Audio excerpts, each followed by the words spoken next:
Welcome to Golden English Course. Muhammadan abduhu wa rasuluhu wa sallallahu wa sallamu ala nabiyyil karim wa ala alihi wa sahabatihi wa tabi'ina wa tabi'in bi ihsanin ila yaumiddin, amma ba'd. Rabbi shrah li sadri wa yassir li amri wahlul 'uqdatam min lisani yafqahu qawli. Hadirin wal hadirat sedang jamaah subuh yang sama dirahmati, dimuliakan insyaallah Allah Subhanahu wa taala. Kembali pada kesempatan yang mulia dan berbahagia ini kita memuji dan bersyukur kepada Allah Subhanahu wa taala atas limpahan nikmat dan karunia-Nya kepada kita, sehingga di pagi buta ini kita hadir di tempat ini tidak lain untuk meraih keridhaan Allah Subhanahu wa taala dan senantiasa menjaga keimanan dan keistiqomahan kita untuk senantiasa berada dalam ketaatan kepada Allah Azza wa Jalla.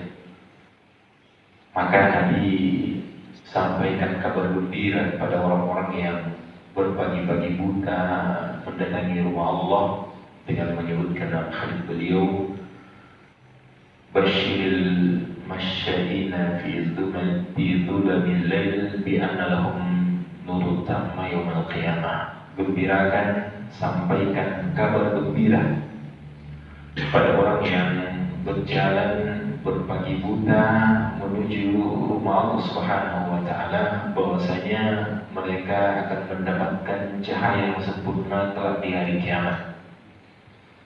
Yang mana kita ketahui bahwa hari kiamat nanti adalah kegelapan, sebagaimana begitu banyak disebutkan dalam ayat maupun hadis Nabi.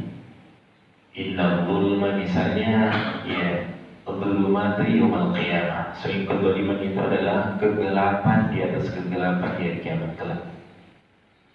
Maka kehadiran kita ini membawa secercah harapan untuk mendapatkan cahaya yang sempurna nanti di hari kiamat kelak. Karena prinsip kita bahwa seorang beriman itu mereka memiliki semangat untuk senantiasa berbaik sangka kepada Allah Subhanahu wa taala.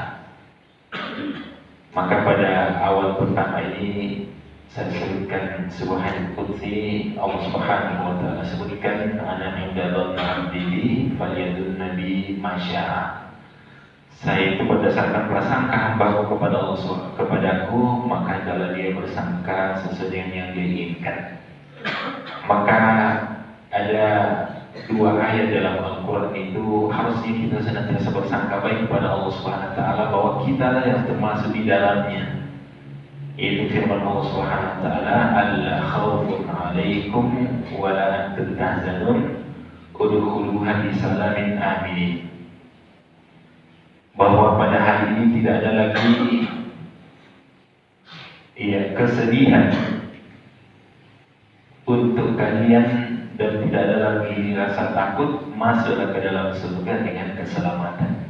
Jadi kita senantiasa berbaik sangka kepada Allah, karena Allah lah yang memerintahkan kita untuk berbaik sangka kepadanya.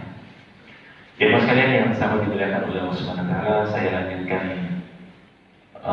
apa yang saya sampaikan tadi malam dari sisi yang lain tentang tadabbur Al-Quran. Sekali lagi, Ramadan tempatnya untuk interaksi banyak dengan Al-Quran, dan salah satunya adalah tadabbur. Inna anzalnahu Qur'anan mubarakan liyadabbaru ayatihi, untuk ditadabburi ayat-ayatnya. Pada kesempatan ini saya akan mencoba tadabburi dua ayat dari surah Al-Mu'minun yang tentunya merupakan hafalan kita, dan ayat ini sangat sering kita dengarkan dan kita baca.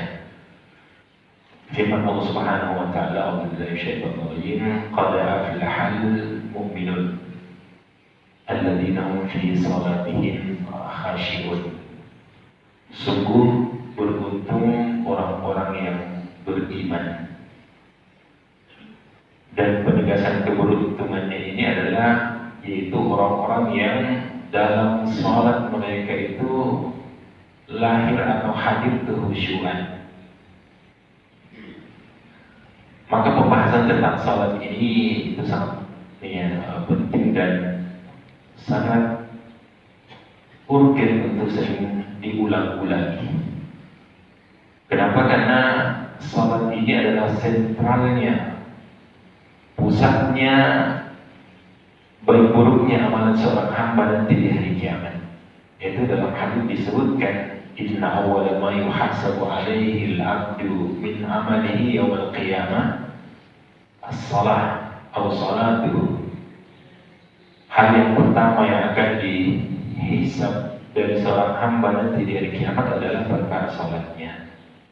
Idza saluhat faqad aflaha wa anjah. Kalau salatnya bagus maka dia sungguh beruntung dan akan selamat. Wa idza fasadat faqad khaba wa khasara. Kalau salatnya rusak maka sungguh dia merugi dan celaka. Apalagi memang Allah SWT sampaikan beberapa ayat itu tentang persoalan salat yang suatu saat akan menjadi hal yang terlalaikan. Fakhalafa min ba'dihim khalfun wa ada'us shalah wa tabu'us syahwat fasawfa yalqawna ghayya. Akan terjadi, akan hadir generasi setelah generasi terbaik umat ini, para sahabat tabi'in atau tabi'in, generasi yang akan menyanyiakan salat, generasi yang akan meninggalkan salat dan mengikuti hawa nafsu, dan mereka akan mendapatkan kesesatan atau disebutkan dalam riwayat yang lain bagian dari azab neraka. Dan juga dalam beberapa ayat Allah sebutkan tentang orang-orang yang lalai dalam salat. Fawailul lil musallin alladzina hum an salatihim sahun. Orang-orang yang celaka di antaranya orang-orang yang lalai dalam salatnya. Dalam para ulama menjelaskan tentang orang yang lalai dalam salatnya, pertama adalah memang meninggalkan salat, baik secara keseluruhan atau sebagian salat dia tinggalkan karena kesibukan dunia dan seterusnya. Ada juga yang lalai dalam salat, dia kerjakan salat tapi ditunda-tunda waktunya, digeser-geser. Zuhur dibawa ke asar, asar dibawa ke maghrib, maghrib isya dibawa ke isya dan seterusnya. Dan yang lalai juga adalah orang yang salat secara fisik tapi jiwanya yang menjelajah di luar salat. Nah, ini yang akan kita fokus di sini, masalah khusyuk. Saya akan sebutkan beberapa poin yang mudah-mudahan dengannya bisa membantu pribadi saya dan kita semua untuk bisa mendapatkan khusyuk. Karena khusyuk inilah yang menjadi rohnya salat. Orang kenapa meninggalkan salat? Karena tidak merasakan khusyuknya salat. Seakan menjadi beban.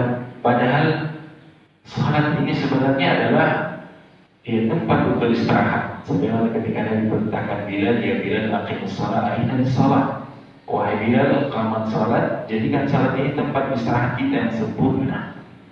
Dan Nabi SAW sebagaimana disebutkan para sahabat, idza faza'u bil amri hadzaba bis shalah. Nabi itu kalau ada masalah peliknya, ada persoalan yang problemnya, solusi pertamanya adalah salat. Beliau salat. Setelah itu baru cari ikhtiar yang lain. Maka para ulama kita mengatakan masakinu ahli dunya kharaju minha madzaku abyabu ma fiha.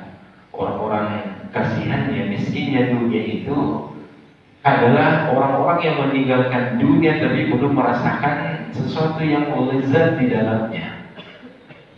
Maka ketika ditanya, ma'atyabu fiha, apa yang menjadi kelezatan di dunia? Maka dijawab, mahabbatullah wal unsu bihi wasyauqu ilaihi. Orang yang atau kelezatan dunia itu adalah kecintaan kepada Allah, senang berdoaan, bermunajat kepada Allah, dan selalu rindu kepada Allah Subhanahu wa ta'ala. Dan itu tentunya terkumpul pada salat.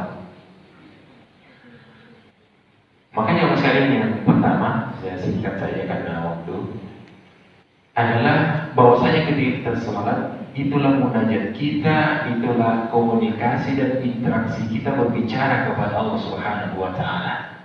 Dan ini kalau kita betul-betul resapi dan rasakan, maka itu akan menjadikan kita semakin bergembira, bersemangat dan bahagia dalam salat. Dalam hadis Nabi sallallahu alaihi wasallam bersabda, "Idza qama ahadukum yusalli fa innahu yunaji rabbah."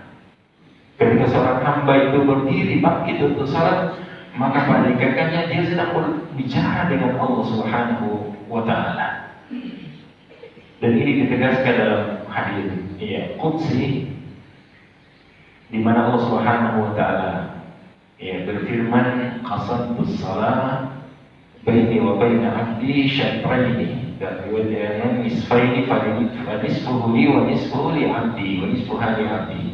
Saya bagi salat itu, dan makna salat di sini adalah Al-Fatihah. Salah satu nama Al-Fatihah itu adalah salat.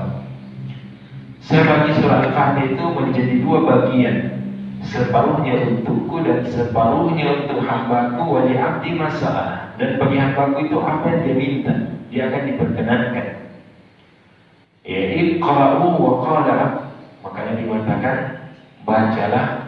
Ketika hamba mengatakan alhamdulillahi rabbil alamin, segala puji bagi Allah Subhanahu wa ta'ala, Rabb semesta alam, maka apa kata Allah? Langsung merespon dan menjawab bacaan hamba tersebut, hamidani abdi, hambaku memujiku. Kita mengucapkan alhamdulillahi rabbil alamin, itu langsung dijawab oleh Allah Subhanahu wa ta'ala. Kita yang memuji Allah, Allah yang merasa gembira dengan pujian kita, senang dengan pujian kita. Meskipun Allah tidak butuh dipuji, Allah maha kaya atas segala, tidak butuh hambanya, tapi inilah bentuk penghormatan Allah pada orang yang salat. Kemudian Ar-Rahman Ar-Rahim, Allah yang maha pengasih lagi maha penyayang. Apa kata Allah menjawabnya? Azna alaihi abdi, hambaku menyanjung, hambaku menyanjung.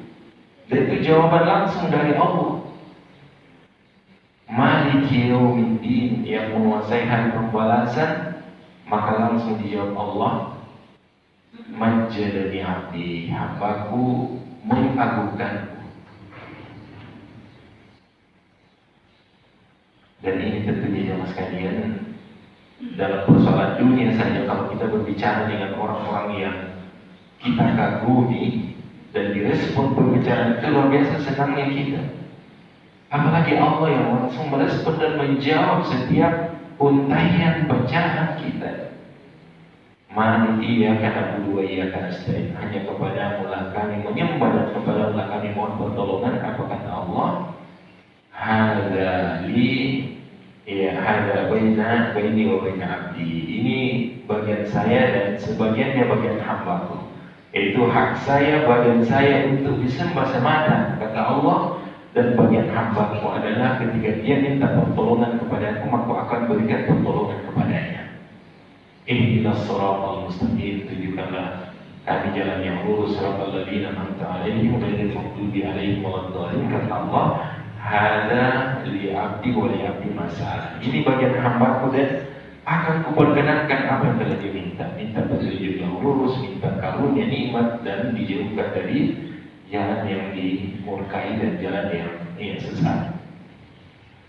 Kemudian yang kedua, jemaah sekalian yang sangat dimuliakan oleh Allah SWT, ketika kita salat, Allah itu memandang dan memperhatikan kita dengan perhatian kasih sayang yang luar biasa. Kita kan biasa terkadang suka mau kalau ada orang perhatikan kita. Siapapun orang itu enak kalau orang fokus kita. Kalau bicara diperhatikan dengan baik, dijawab dengan baik. Ya, beda kalau kita sedang bicara ada main HP, ada yang main-main dan seterusnya, kan tidak etis yang begitu. Tapi ternyata Allah ketika kita salat disebutkan dalam hadis yang sahih, Allah sebutkan Inna Allah yansibu wajhahu li wajhi 'abdihi idza kana yusalli hatta yansarif. Sesungguhnya Allah Subhanahu wa taala mengarahkan pandangan wajahnya ke wajah hambanya ketika salat sampai hamba itu menoleh. Luar biasa. Pada saat kita sudah takbiran Allahu Akbar, maka pandangan wajah Allah yang sangat mulia, yang merupakan kenikmatan atau puncak kenikmatan surga kelak adalah memandang wajah Allah Subhanahu wa taala yang mulia. Yang disebutkan dalam hadis bahwa ketika penghuni surga sudah dimasukkan ke dalam surga dan menikmati semua fasilitas surga, maka Allah bertanya kepada mereka, wahai hambaku, masih adakah nikmat yang belum diberikan kepada kalian? Maka penghuni surga mengatakan, nikmat apa lagi Allah? Semuanya. Bukankah kau sudah memutihkan wajah kami, kemudian engkau berikan semua apa yang kami inginkan dan seterusnya? Maka Allah mengatakan, masih ada satu dan ini yang paling nikmat, yaitu kenikmatan memandang wajah Allah yang kita sembah sepanjang hayat kita di dunia, tidak pernah satu kali pun kita melihatnya. Walillahi al-husna lilladzina ahsanu al-husna wa ziyadah. Itulah terjemahan dalam surah Yunus. Orang-orang yang melakukan kebaikan di dunia akan dibalas dengan kenikmatan surga dan tambahan, yaitu melihat wajah Allah Subhanahu wa taala. Maka ketika kita salat dan kita menyadari ternyata Allah memandang wajah kita dengan pandangan kasih sayang, dengan pandangan keridhaan, maka kita tentu akan lebih fokus dan lebih maksimal untuk menghadirkan jiwa raga kita dalam salat. Yang ketiga dan terakhir dari begitu banyak yang disebutkan oleh para ulama kita berdasarkan dalil adalah menghadirkan rasa malu kita kepada Allah Subhanahu wa taala ketika kita salat. Zainul Abidin Husain bin Ali radhiyallahu taala anhu ketika mengambil air wudu, terlihat pada wajah beliau kelihatannya pucat. Ketika ditanya, apa yang membuat Anda begitu pucat, kayak ketakutan, kayak begitu malu? Boleh mengatakan, tahukah Anda kepada siapa sebentar lagi akan berdiri di depannya? Itu Allah Subhanahu wa ta'ala. Maka ketika perasaan ini kita hadirkan dalam salat kita, rasa malu kepada Allah. Malunya kita kenapa? Karena setiap saat dikaruniakan begitu banyak nikmat oleh Allah Subhanahu wa ta'ala. Nikmat pendengaran, nikmat penglihatan, nikmat tangan, nikmat kaki, nikmat lisan yang masih bisa berbicara dan bisa merasakan nikmatnya takjil buka puasa, kurma dan seterusnya. Itu karunia dari Allah Subhanahu wa ta'ala. Sebagaimana disebutkan dalam hadis yang sahih tentang kisah seorang laki-laki Bani Israel yang sepanjang hayatnya dia beribadah kepada Allah dengan umur orang terdahulu yang begitu panjang, ratusan tahun, ribuan tahun dan seterusnya. Maka ketika dia meninggal, dia diingatkan kepada Allah dan diperlihatkan amalan yang begitu membunuh. Maka ditanya, wahai hambaku, apakah kamu masuk surga karena amalanmu atau rahmat? Maka dengan yakin dia mengatakan ketika melihat pahala yang begitu banyak, dia mengatakan karena amalanku. Maka Allah mengatakan, wahai malaikat, coba timbang amalannya dulu dengan salah satu bagian dari nikmat yang aku berikan kepada itu, nikmat telinga. Maka amalannya diletakkan di satu neraca timbangan, kemudian telinganya atau nikmat telinganya diletakkan di neraca yang lain. Ternyata amalan yang dikerjakan ratusan tahun kurang lebih itu tidak apa-apa, dengan tidak ada apa-apanya dibanding dengan nikmat telinga. Akhirnya Allah katakan, masukkan dia ke dalam neraka. Dalam neraka setelah merasakan penderitaan, dia kemudian berkata, ya Allah, saya masuk surga karena rahmatmu, bukan karena amalan. Maka dia pun dikeluarkan dari neraka dan dimasukkan ke dalam surga. Akhirnya, ya, di sinilah kita menyadari bahwa bagaimanapun maksimalnya kita dalam beribadah, tidaklah cukup untuk membalas sedikit dari nikmat Allah Subhanahu wa taala kepada kita. Bagaimana lagi dengan ketika kurang maksimal? Dan yang kedua, kenapa kita malu? Karena banyak kehilafan dan kesalahan dalam kehidupan kita. Kullu bani Adam khata'un, setiap anak cucu Adam itu potensinya adalah bersalah. Makanya ketika Adam alaihissalam mendekati dan memakan buah sebuah pohon di surga yang dilarang, hanya satu pohon yang dilarang di surga. Ketika sudah terjadi apa yang terjadi, maka farahaliban, Adam lari sekencang-kencangnya. Ya, saya akan mau melarikan diri. Maka Allah Subhanahu wa taala memanggilnya dan mengatakan, "Ya Adam, afirar minni." Wahai Adam, kenapa kamu lari dariku? Ke sini datang dengan baik. Bukan begitu caranya kalau malu atau takut kepadaku, dekat datang minta baik-baik untuk diampuni. Karena Allah Subhanahu wa taala asyaddu farahan bi taubati ahadikum min dallatin wajadaha. Karena Allah Subhanahu wa taala itu jauh lebih senang, jauh lebih gembira dari seorang yang kehilangan tunggangannya yang di atasnya ada perbekalannya, kemudian dia mendapatkannya kembali. Itu dalam hadis yang cukup panjang, saya singkat saja, bahwa ada seorang laki-laki mengembara melintasi padang pasir yang begitu ekstrim, ya, seorang diri. Yang namanya padang pasir itu kayak lautan, tidak ada tepinya dan seterusnya. Maka dia berangkat berseorang diri dengan bekalnya. Apa yang terjadi di tengah perjalanan? Dia singgah untuk rehat, istirahat. Ya, kemudian dia lambatkan tunggangannya, mungkin karena kurang kencang, akhirnya lepas tunggangannya. Pada saat bangun, dia melihat sudah tidak ada. Ini dia keliling mencari, berusaha ini dan seterusnya, hasilnya nihil. Akhirnya dia kembali ke tempatnya berteduh dan sudah pasrahkan, tawakalkan dirinya kepada Allah bahwa ya, apa boleh buat, ya, berjalan kaki binasa, tinggal di tempat kelaparan dan seterusnya. Singkat kisahnya, akhirnya di tengah kepasrahannya kepada Allah, itu tunggangannya kembali dan jauh. Dia sangat gembiranya pada saat dia pegang tunggangannya. Saking gembiranya, salah ucap dia mengatakan, Allahumma anta abdi wa ana rabbuk. Ya Allah, engkau adalah hambaku, saya Tuhanmu. Saking gembiranya, salah ucap.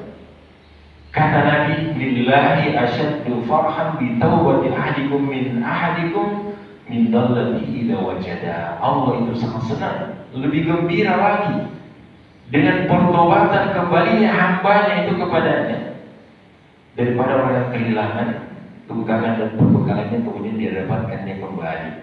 Dan salat itu adalah tempat pertobatan yang paling utama. Kita datang salat itu karena kita ingin mendapatkan rahmat kasih sayang dan ampunan Allah. Bukankah dalam salat itu banyak istighfar di dalam?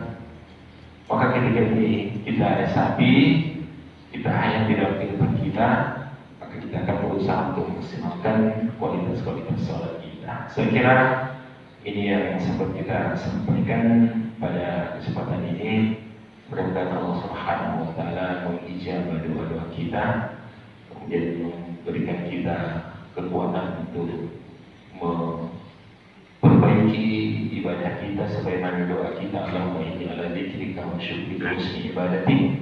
Karena tidak ada daya, tidak ada kekuatan kecuali taufik dari Allah Subhanahu wa taala. Kurang lebih mohon dimaafkan.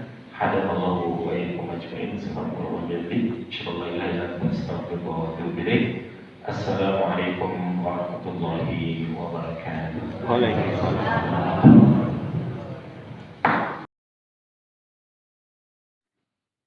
Thanks for watching. Bye. See you on the next watching video.